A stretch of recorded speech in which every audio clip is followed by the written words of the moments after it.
Ce bruit, on le connaît tous, ce petit gargouillis pas très rassurant qui remonte de l'évier, ou alors l'eau qui refuse de s'écouler dans la douche. Le grand classique de la canalisation bouchée, quoi. Un petit tracas du quotidien, mais qui peut vite devenir assez pénible.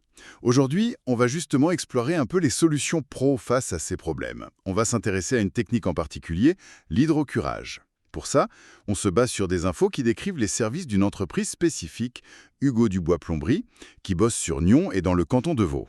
Notre objectif, ici, c'est de bien comprendre ce qu'est cet hydrocurage, est-ce que c'est vraiment efficace, pourquoi, et puis quels autres services de plomberie sont importants pour que tout fonctionne bien chez soi. On regarde tout ça à travers les descriptions qu'on a. Bon, il faut garder en tête que c'est une source qui présente les services d'une entreprise donnée. Alors, commençons par la base. Pourquoi est-ce que nos canalisations finissent toujours par se boucher? Oui, c'est la question essentielle. Souvent, on ne s'en rend pas compte tout de suite parce que c'est progressif. C'est l'accumulation de tout ce qu'on fait passer dans les tuyaux chaque jour. Pensez aux graisses de cuisine, par exemple. Elles refroidissent, elles se solidifient. Il y a les restes de savon aussi, les cheveux dans la douche, les petites fibres des machines à laver. Sans oublier le calcaire, surtout dans certaines régions, comme celle mentionnée, le canton de Vaud. C'est un facteur important. D'accord, donc c'est un mélange de tout ça qui s'accumule petit à petit, et les conséquences, on les connaît. L'eau qui s'écoule mal, les mauvaises odeurs qui remontent, et à la fin, le bouchon complet. Voire pire, parfois, des fuites si ça force trop. Exactement. C'est un processus lent, presque invisible au début. L'écoulement ralentit, ralentit, jusqu'au jour où, hop, plus rien ne passe. Ce qu'il faut bien voir, c'est à quel point un bon système d'évacuation, c'est vital. Ce n'est pas que pour le confort, c'est vraiment une question d'hygiène de base. Quand l'eau stagne, ça favorise les bactéries. Ce n'est pas sain. C'est une infrastructure essentielle, mais on n'y pense souvent que quand ça coince, quoi. Et c'est là, justement, en cas de crise, ou idéalement un peu avant, que l'hydrocurage intervient, d'après nos sources. On parle de nettoyage en profondeur. Alors, comment ça marche concrètement cette histoire d'eau sous haute pression? Alors l'hydrocurage, c'est assez simple dans le principe. On utilise la force de l'eau projetée à très très haute pression. En pratique, on insère une buse spéciale au bout d'un tuyau flexible dans la canalisation. Et cette buse, elle est conçue pour envoyer des jets d'eau puissants. Pas seulement vers l'avant pour percer le bouchon, mais surtout sur les côtés et vers l'arrière, contre les parois du tuyau. Et c'est ça qui va littéralement décaper, décoller toutes les couches accumulées. Le tartre, la graisse, le savon, tous ces résidus. Ah d'accord. Donc on ne fait pas que pousser le bouchon plus loin, comme avec une ventouse ou un petit furet. L'action est plus nettoyante, c'est ça? C'est exactement l'argument qui est mis en avant. Les termes utilisés, c'est curage en profondeur ou même véritable remise à neuf des conduits. L'idée, c'est pas juste de faire un trou temporaire, c'est de nettoyer toute la surface intérieure du tuyau, sur toute la longueur traitée. On cherche à retrouver autant que possible le diamètre d'origine du tuyau. Ce qui est présenté comme vraiment intéressant, c'est cette capacité à redonner à la canalisation une performance quasi neuve pour garantir un bon écoulement et, en théorie, pour que les prochains bouchons mettent plus de temps à se former. La source parle aussi d'équipements modernes. Qu'est-ce que ça peut vouloir dire au-delà de la haute pression elle-même? Peut-être une meilleure adaptation aux différents tuyaux ou plus de sécurité? C'est une bonne question. Des équipements modernes, ça peut être plusieurs choses. Des camions hydrocureurs plus puissants, qui permettent de régler la pression très finement. C'est important pour être efficace sans abîmer les tuyaux, surtout s'ils sont un peu vieux. Ça peut aussi être des systèmes pour récupérer les débris pour pas juste les envoyer plus loin dans le réseau public. Ou encore l'utilisation de caméras vidéo pour inspecter avant et après, pour vérifier l'état et s'assurer que le travail est bien fait. Cette modernité, ça suggère une approche plus maîtrisée et peut-être plus douce avec l'installation existante. Intéressant, oui. Et cette idée de maîtrise, ça nous amène à un autre point. Réaliser l'entretien de vos canalisations. Là, on n'est plus dans l'urgence, on est dans la prévention. L'idée serait donc d'utiliser l'hydrocurage pas seulement quand c'est bouché, mais pour éviter que ça se bouche. Tout à fait. Et c'est un aspect vraiment clé pour la gestion à long terme. Le curage préventif, ça a des avantages clairs. D'abord, la tranquillité d'esprit. Éviter le stress, les dégâts potentiels, le désagrément d'un bouchon qui arrive toujours au plus mauvais moment, non? Le week-end, les jours fériés. Oui, l'aspect psychologique, c'est évident, mais financièrement, est-ce que c'est vraiment plus rentable de faire un entretien régulier plutôt qu'un dépannage en urgence de temps en temps? Sur le long terme, souvent oui. Une urgence, ça implique souvent des tarifs majorés le soir, le week-end. Et puis, un gros bouchon, ça peut faire des dégâts autour. Une petite inondation, des revêtements abîmés, ça fait grimper la note. Alors qu'un entretien planifié, on le budgète, ça se fait tranquillement et ça permet souvent de voir venir les problèmes avant qu'ils soient graves. C'est un peu comme la révision de la voiture finalement. Un coût régulier pour éviter la grosse panne bien plus chère. C'est une bonne image. Et au-delà du coût, est-ce que ça joue sur la durée de vie des canalisations elles-mêmes? Ah oui, absolument. Des tuyaux nettoyés régulièrement, ils sont moins soumis à la corrosion due aux matières qui stagnent. Ils souffrent moins des contraintes liées aux bouchons à répétition ou aux tentatives de débouchage un peu musclées avec des outils pas toujours adaptés. Donc oui, maintenir des canalisations propres, c'est aussi protéger son bien immobilier, que ce soit une maison ou un immeuble en copropriété. Bien sûr, la fréquence de cet entretien, ça dépend. De l'âge du bâtiment, de l'usage qu'on en fait, des habitudes des gens et, comme on disait, de la qualité de l'eau. Justement, en parlant de situations différentes, les informations décrivent plusieurs types d'interventions spécifiques. Plutôt que de juste les lister, voyons ce que ça nous dit sur l'éventail des problèmes. On parle par exemple du débouchage de la colonne principale d'un immeuble. Ça sonne tout de suite plus sérieux qu'un lavabo bouché, non?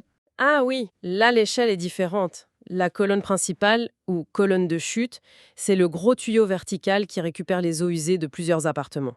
Si ça se bouche là, ça peut paralyser les WC, les douches, les éviers de tous les logements au-dessus du bouchon. L'impact est collectif et ça demande souvent des moyens plus importants pour intervenir. Les volumes d'eau, de débris peuvent être énormes. C'est typiquement le genre de situation qui montre bien qu'on est tous liés dans un immeuble. On imagine bien le scénario. Et à l'inverse, on trouve le dépannage pour un appareil électroménager comme un lave-vaisselle qui refoule. C'est plus localisé, mais tout aussi agaçant, j'imagine. Oui, c'est très fréquent dans les cuisines. Les lave-vaisselle, les machines à laver, ils évacuent de l'eau pleine de détergents, de graisse, de petites saletés. Leurs tuyaux d'évacuation sont souvent petits, parfois avec des coudes serrés. C'est parfait pour que ça s'encrasse petit à petit. Si ça refoule, c'est que le tuyau n'arrive plus à avaler le débit d'eau que l'appareil envoie. Et entre les deux, il y a ce que la source appelle les problèmes les plus fréquents. Les WC, le lavabo, la baignoire, la douche, l'évier, bouché. Les grands classiques, quoi. Ce qui est intéressant, quand un de ces problèmes arrive, c'est que la première question pour le professionnel, c'est est-ce que c'est juste ce lavabo qui est bouché, un problème local, ou bien est-ce que l'eau s'écoule mal partout dans le logement, voire chez les voisins? Là, c'est un problème sur le réseau collectif. Ce premier diagnostic, qui peut demander une inspection plus poussée, il est essentiel pour choisir la bonne méthode.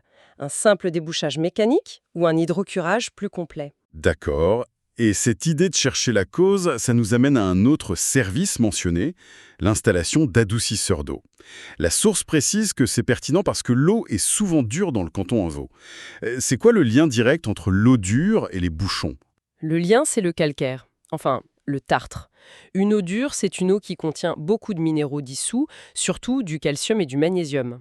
Quand cette eau chauffe, ou même quand elle s'évapore un peu, ces minéraux forment des dépôts solides, le tartre.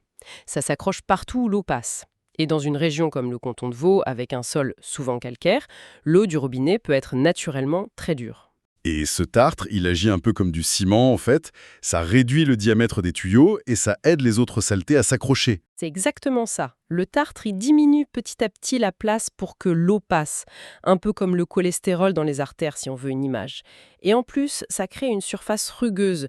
Du coup, les graisses, les savons, tout ça, ça s'accroche beaucoup plus facilement. Ça accélère la formation des bouchons. Et puis, le tartre, ça abîme aussi beaucoup les appareils ménagers. Ça se dépose sur les résistances chauffantes des chauffe-eau, des lave-linges, des lames-vaisselle. Il consomme plus d'énergie pour chauffer et il dure moins longtemps. Donc oui, c'est une cause majeure de problèmes de plomberie et de surcoût énergétique aussi. Du coup, proposer d'installer un adoucisseur, c'est s'attaquer à une des racines du problème, pas juste aux symptômes comme les bouchons.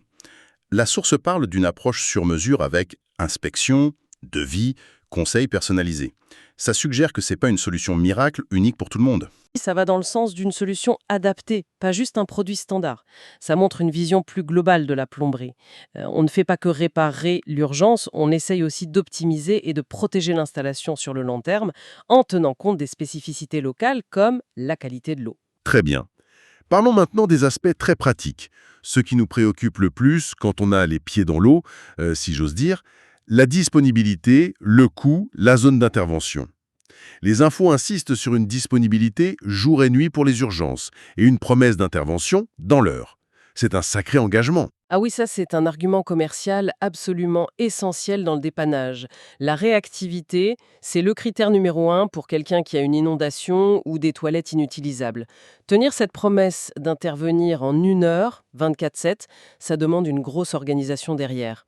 Des équipes prêtes à partir, un bon dispatch, une connaissance fine de la zone pour aller vite, c'est un gage de sérieux qui est affiché pour attirer les clients en détresse, clairement. Et côté argent, l'accent est mis sur un devis clair et transparent avant de commencer et sur la notion de prix juste. La transparence sur les prix, c'est souvent un point sensible, non? Oh que oui, c'est crucial pour la confiance.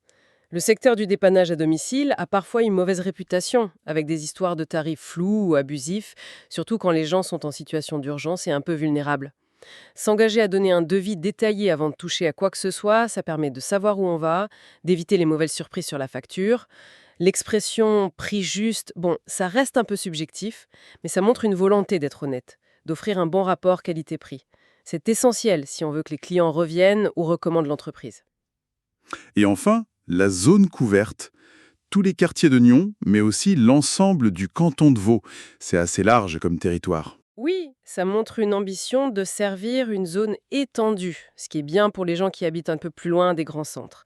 Évidemment, ça pose des défis logistiques pour tenir la promesse de rapidité partout. Mais c'est un signal fort sur les capacités de l'entreprise.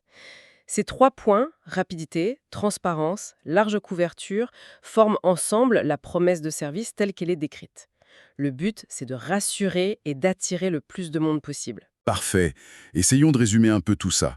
On a vu que l'hydrocurage est présenté comme une technique de nettoyage vraiment puissante qui va plus loin qu'un simple débouchage, qui vise une sorte de remise à neuf.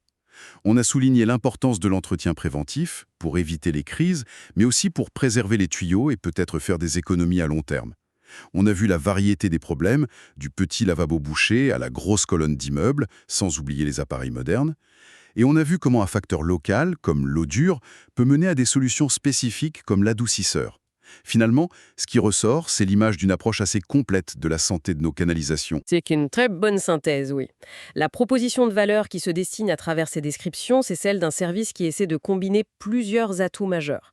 La rapidité et la disponibilité pour l'urgence, bien sûr, l'efficacité technique, avec des méthodes comme l'hydrocurage et des équipements annoncés comme modernes, la transparence dans la relation avec le client, surtout sur les prix, et une polyvalence pour répondre à plein de besoins différents.